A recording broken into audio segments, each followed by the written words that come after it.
Good morning.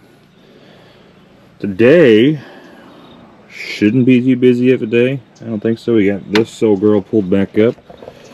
We're going to change the oil on the mom wagon today. Don't mind the scruffs there. We don't talk about that. But just a little oil change on that thing. Keep her on the road. We're still waiting on the parts for the springs and stuff from Fast to come in. Don't know what time those will be here today. Hopefully sooner than later, that way we can put it in there and get it tested right. But I wouldn't hold my breath on it essentially. But we got the bolts for the gearbox conversion. These big guys here. These are off a 11 to 16 Super Duty pickup. And we have a 11 to 16 gearbox, which is in this truck because I didn't have anywhere else to put it at the time I received it.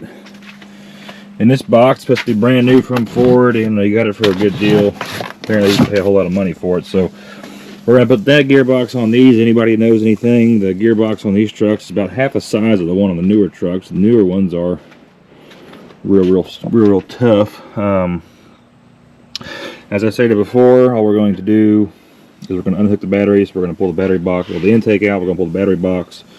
Probably the one that pulling the PCM too, so we got room. We'll pull all this out of the way. That way we can get directly on top of the gearbox.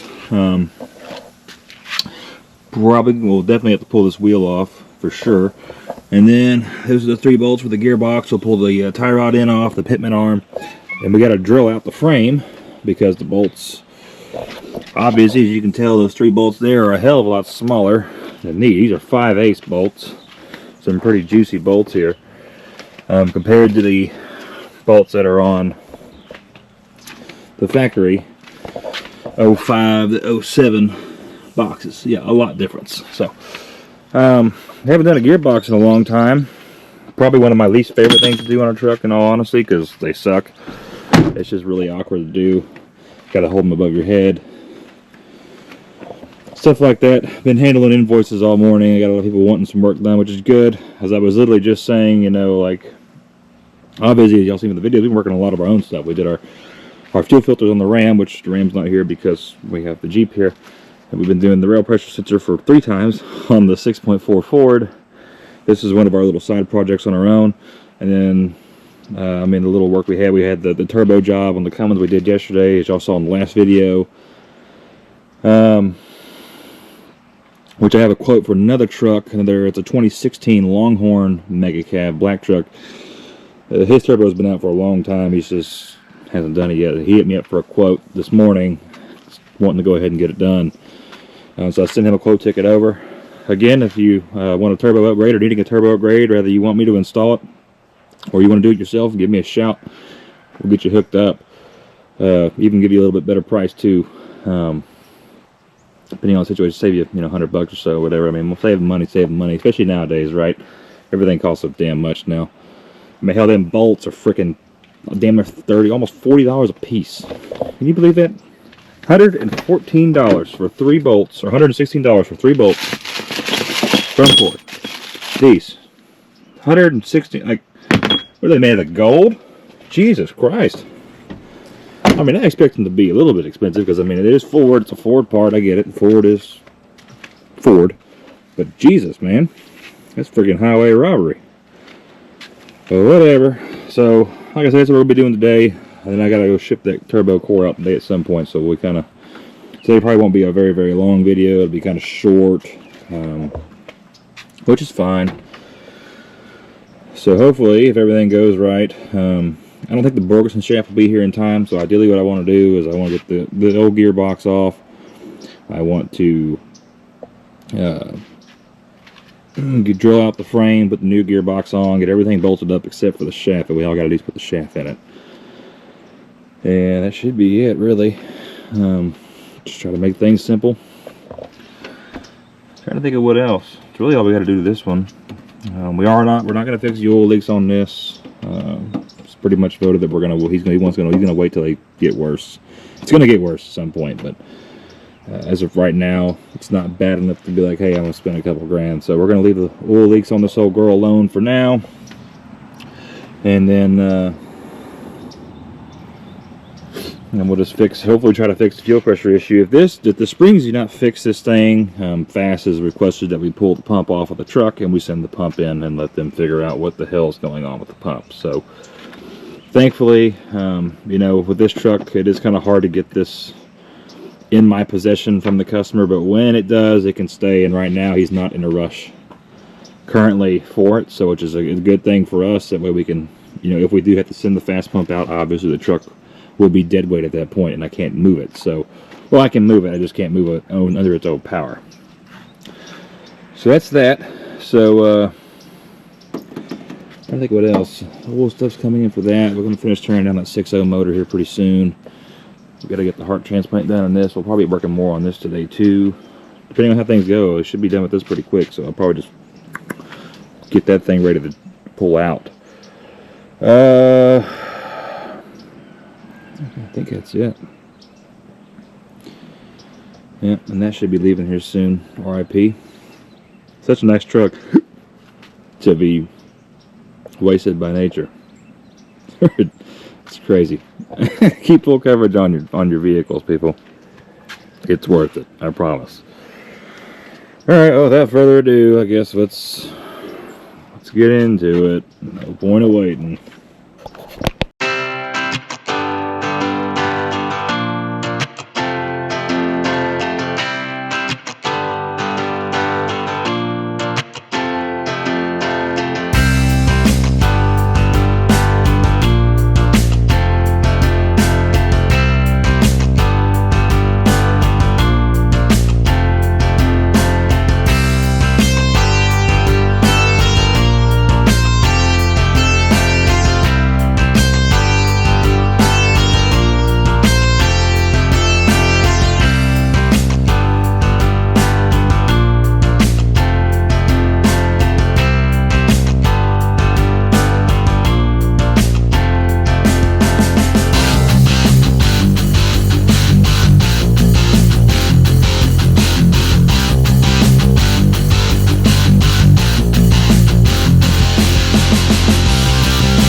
Alright, so the gearbox is off. We got it pulled apart. It's laying over there. We'll come back. We'll drill the bolts out, put the new box on. But this thing here, just change the oil in it, kind of letting it idle. Move it out of the way, and I'm gonna go dump some oil buckets. Because we gotta go into town anyway.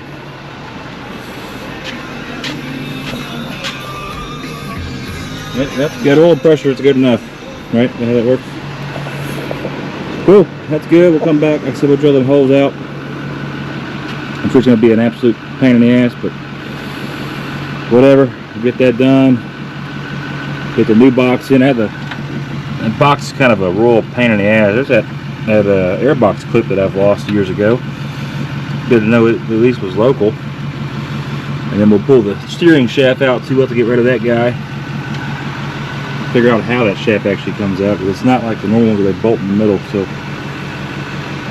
we'll figure that out. But we'll get loaded up, go run this little air and grab a bite to eat, and we'll come back, put it back together. Alright, so we went to lunch and had a very unhealthy lunch. of course, because I don't normally eat lunch anyway, but since we have to go into town, we might as well have to stop. But appears to me that the shaft, actually, you have to unbolt it from in here. It comes all the way through, so let's get this on camera. So that right there, that little bolt, the head sticking right at the camera, and that U-joint. So I guess the shaft will split. This side will come out this way, the other side will just pull forth towards the engine bay, which is whatever. But I'll leave it there to verify, because I haven't seen the Borgeson shaft yet, so I don't know how that one's set up. So I'm gonna just leave this shaft here essentially. I'm gonna collect that airbox connector though. But now we got our drill bits, wherever I put them, here. Our 5/8 bits. We'll grab our drill and some WD-40. We'll drill that out, and then we'll pull the pitman arm off that gearbox, which hopefully we'll be able to do. Pretty sure I got the right puller that'll fit that. I'm not quite 100% sure though. And then we'll get the one on the new gearbox. The crazy thing is how much bigger the new box is compared to that. So that one came out not too bad.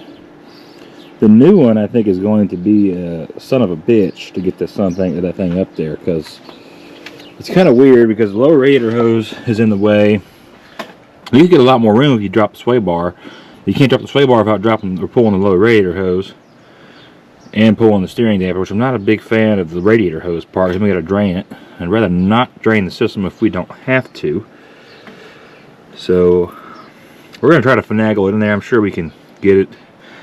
There's enough space between the sway bar and the track bar bracket to do it. The problem is when I get it up in this hole here, it's trying to finagle it into the correct spot. So there's just not a lot of room at all. But I can only imagine what doing this on a 6.4 would be. Jesus Christ. Ugh. Just the thought of it makes me cringe. That's why I just think I just deal with the steering for now. But, yep, so let's go ahead and get the drilling. I've never done this before. I mean, it's pretty straightforward though, so you know, like I said, this would be the first time for me to do this. I don't think the drilling will be really too bad. I'm going to see how these things center up. But other than that, let's yeah, nothing to it but to do it, right? That's the motto. Right back in the bee, the birds are telling me it's not that bad. So if the birds are saying that, it must not be that bad. Can't tell if they replaced this track bar or not. I know it's got a new track bar ball joint, but he did some front end work to this thing. I reckon they did. They'll probably change it. Oh, alright. New hubs.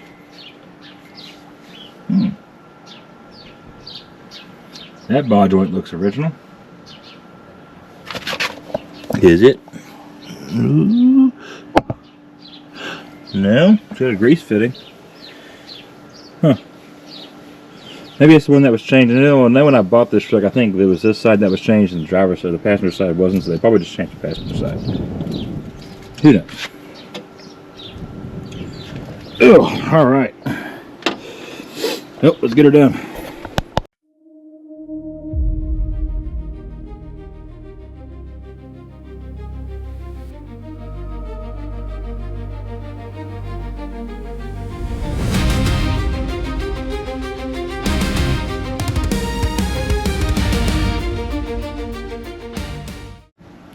Alright, so we got the new gearbox right here, and the old one's here. You see the size difference. The body's a lot bigger. Looks a lot beefier. You know, you versus the guy she tells you not to worry about. Essentially the same thing. We ran into a problem though, is that my pitman arm puller is not wide enough for the spline of this thing. So I have the right one on order, but before I give up that easy, since we don't give a shit about this gearbox, it's going to go to the scrap pile anyway. What I'll do, we're going to take this nut off here with a 1 13/16 socket. We'll bust her loose, and we will try, have a 3-finger puller. We're going to try this. I don't believe it's going to work, but we're going to try. If it does, it does. If it doesn't, I mean, it's whatever. We lose nothing. And then I'll put a little heat on it. Take the torch again, because we don't care about the seals. The gearbox is trash. We'll put a little heat on it and take a hammer, and we'll just tap it. I've gotten them off that way before in the past on Dodges, so when the gearbox is already going to, either go to the scrap pile or go back, who cares? But from what I'm told, and granted, like I said, haven't done this particular swap before, so what I'm told is that the splines are the same, so this pitman arm should bolt straight up to this one, no problem. So hopefully that's the case. But the reason why we can't use a regular shaft, you see this has cut slant sides on it, and then you have a keyway right there for the bolt, and where this one is splined all the way around with one flat side for directional lineup. So that's why you can't just use the regular steering shaft. Unfortunately, it is what it is. So, but yeah, that's what we're going to do. So I'm going to try that out and see what it does. Hopefully it's successful. If it is successful, we're just going to bolt this sumbitch back on there. Or excuse me, bolt that sumbitch back on this guy.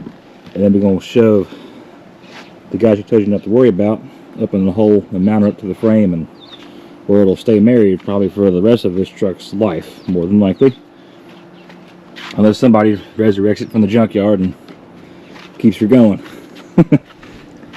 But yeah, so just kind of a, again, size comparison.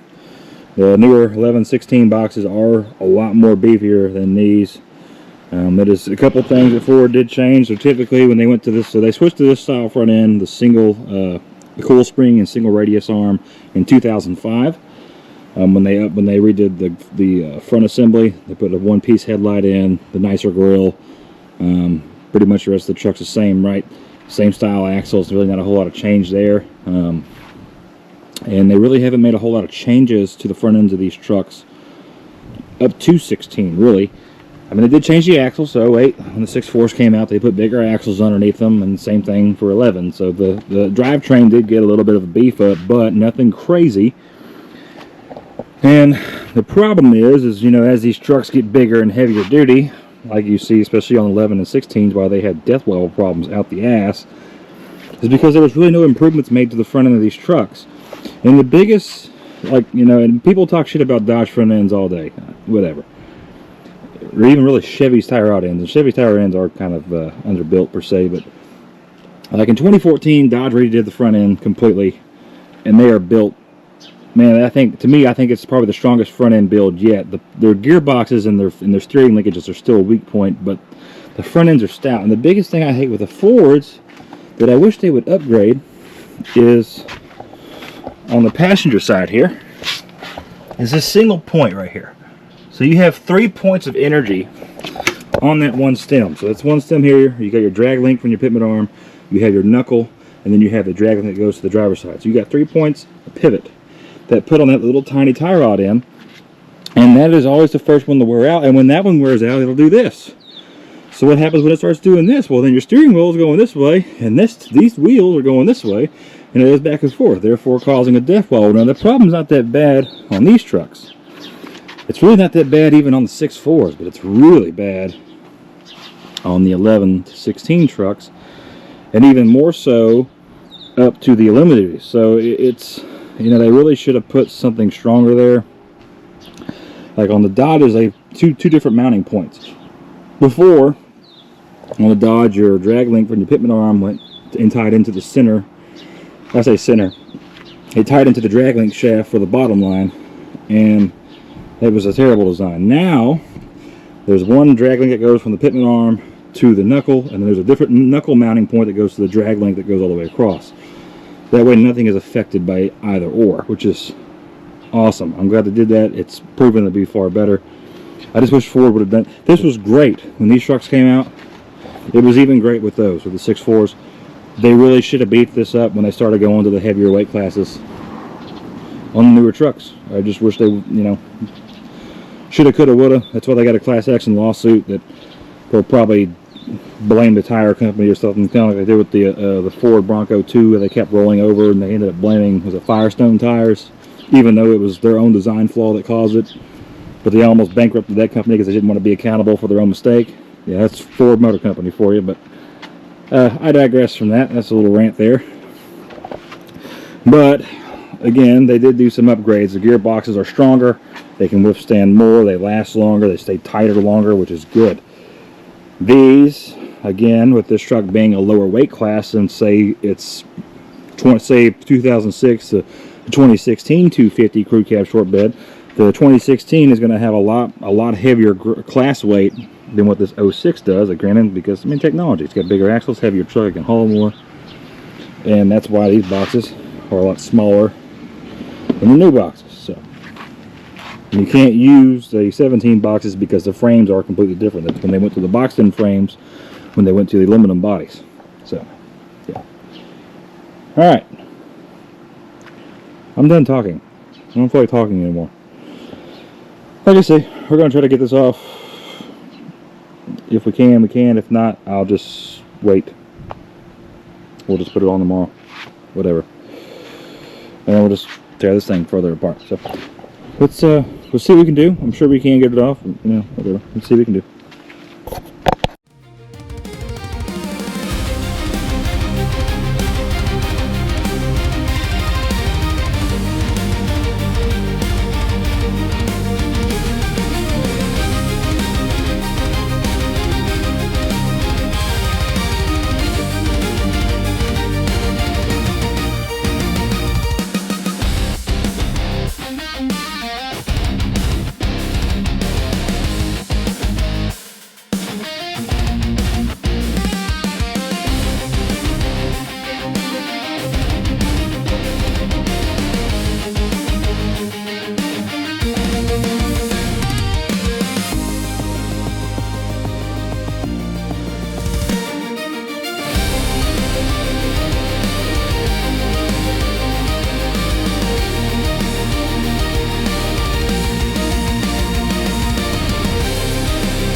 Alright, so y'all just saw me struggle horribly getting the gearbox in. It's in there. I'm going to finish bolting down to the frame.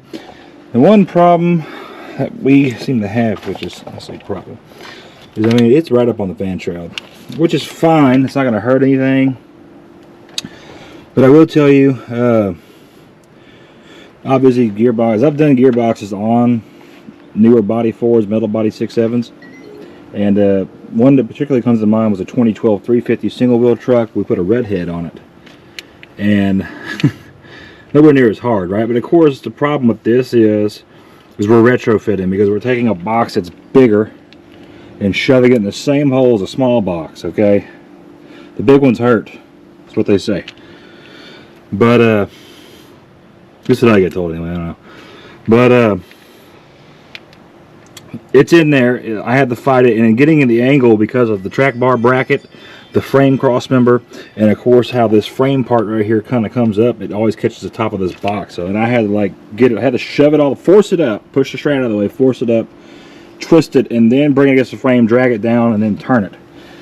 It probably took me a solid 30 minutes.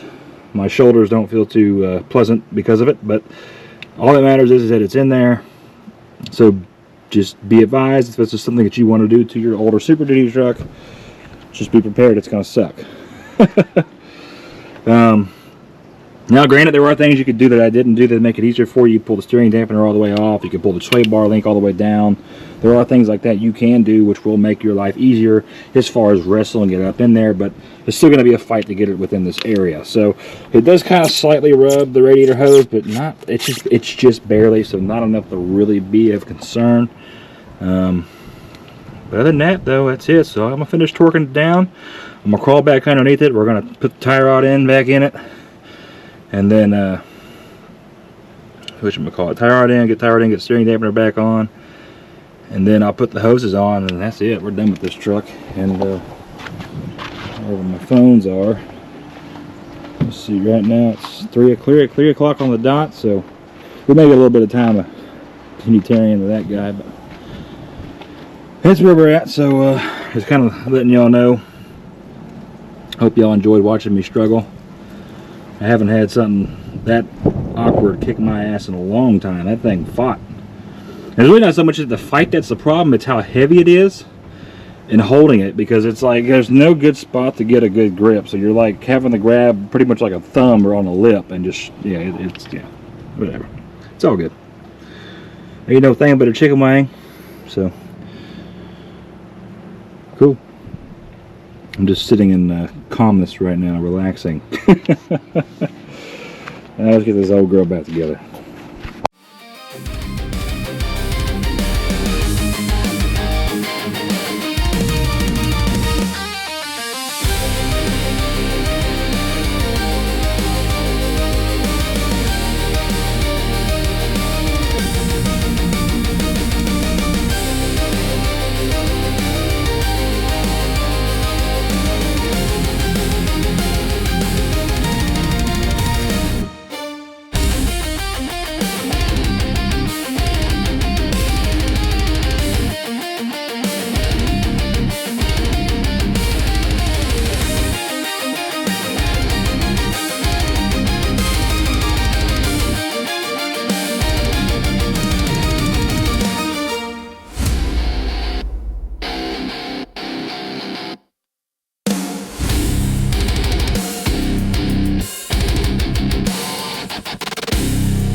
Alright, so unfortunately this line didn't sit right.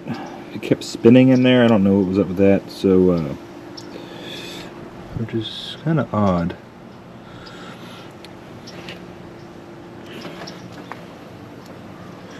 I don't know what's going on. It was spinning, the line was spinning inside the fitting, and maybe it can do that. That's the thing. I just want to make sure. And I pulled it back off to verify, but of course this nylon or Teflon washer's torn to shit, and the other one I put on there broke, and I'm going to put it on there. So another one will be here tomorrow. We got one line in. We did have to bend the line to make it work. Now we're just waiting on the shaft, which I'm hoping that my tracking information here will pull up. UPS's fantastic website. Don't know if it's my internet or probably a little bit of both between the internet and their website.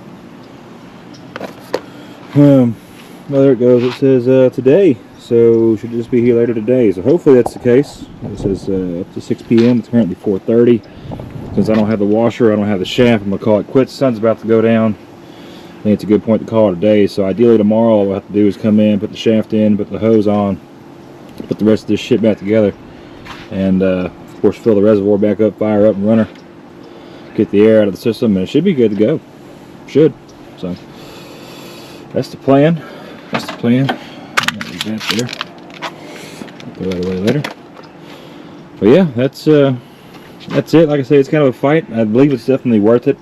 Although it's kind of a, you know, hit and miss. You got the blue head and red head gearboxes, and what you would spend on those gearboxes is about what it costs just to buy the Borgeson shafts, or Borgeson shaft for the steering. So I mean, then, you know, if you're paying somebody to put it in, there's some hours of labor. I mean, there's a lot more to it.